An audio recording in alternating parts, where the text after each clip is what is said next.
Tongan i pau khara mayam da update pizerake ngasi gi oin ahan ba update ta missing report amakak share tawjarake photo asida uriba mioi asi yansembam triyanka chahi traunga mahaki apokpagi mingna yansembam saktiras aduga apokpigi mamingna yansembam ongbi nayarani kawi mahak hairangoi thong ahibam laikai dagini yumdagi thokhibadagi hanjilaktre kanagumana thengnarabadi piriba number asida amadi manak nakpa police station da pau bibiyo hairagli makhoigi number adudi 8837439126 amukana nising jage 8837439126 hairiba number asida kanagumana hairiba photo asida uriba nupi masa asi thengnabiragadi wow pibiyu hairagli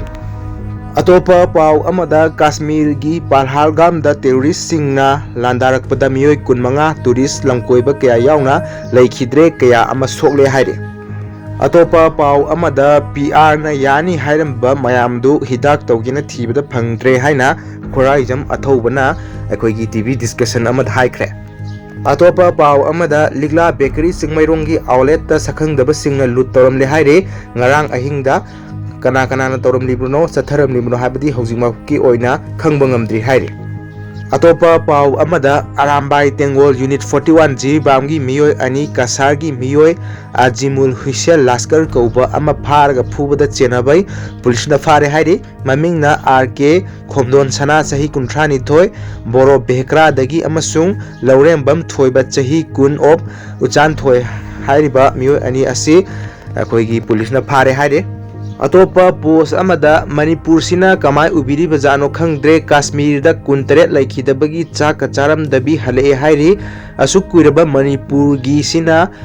mathunna manana tade Pahalgam attack ta laikhidraba singda thamoi seng chokna nuaitaba uchari tasengna Manipur si India gi state ama oiribra hangbada haimanba thokloi haina koigi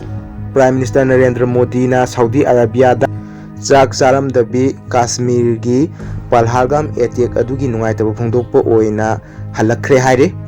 atopa pau amada NSCN na akoigi Gampal amasung Haijang hairiba Kuki Village ani adu mai thadokre haire hairiba NSCN na mai thai hairiba Gampal amasung Haijang hairiba Kuki khul asi karamba district ki karamba jaga da leibna habdi chapchana khangjadre adubu NSCN na khulani asi mai thakre haire atopa pau amada N.Biren singna Jammu Kashmir gi terrorist attack pu condemn toukhre hariba condemn tawbagi post asi Twitter da N.Biren singna thagalakibani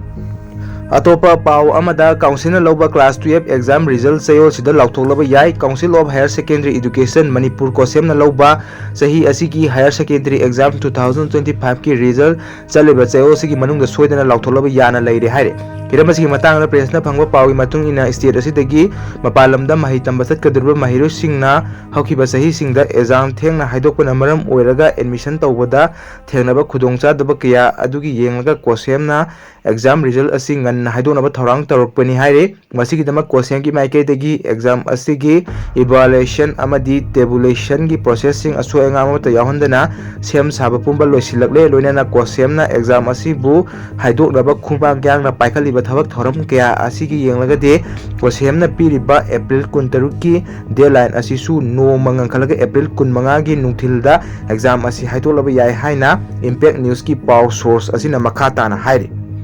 ngasigi oina roba post amada Arambai Tengol gi PRO Robin Mangang khwarakpamna thagalakpa post amakak share tawjage lingthoi nganbi gi mihat phamungda tum lingaida mapa macha mangakalaga halamba Zeri da chahi mari gi nupi macha rap tawraga hatkiba sangmaijindagi modbungda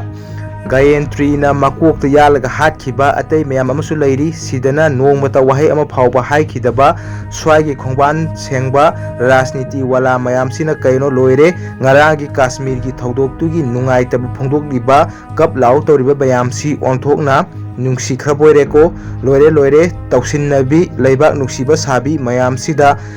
yam ware aidi tasengna hingningdre haina mahakna share tawrakle ngasigidi matang asida video si losinjarage channel sibu nusibiduna subscribe to sanbiu haijari thank you